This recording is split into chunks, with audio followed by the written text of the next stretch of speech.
conquer death! And I think in the end he conquered his fear of death. He was the most fearless man I've ever read about. But the film will be seen.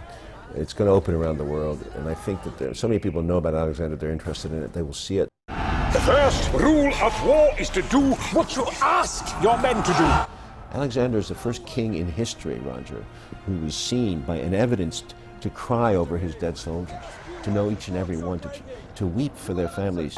It takes strong men to rule. All you desire, the world is yours! Are there any parallels that we can learn from? Alexander would have gone after Osama bin Laden. Alexander is famous for winning every battle, and he was ruthless at that point, and those were when the massacres occurred, and that worked.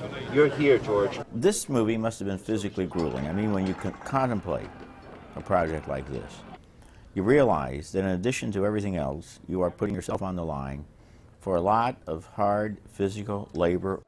It's daunting. It's the biggest film you've made.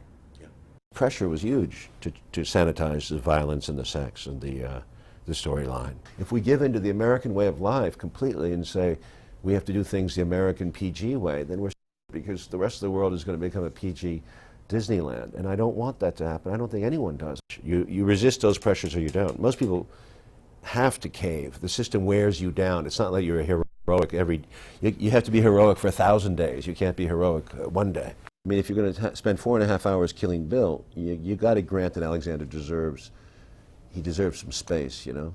Never will there be an Alexander like you. Alexander the Great. I'm Roger Ebert, ABC 7 News.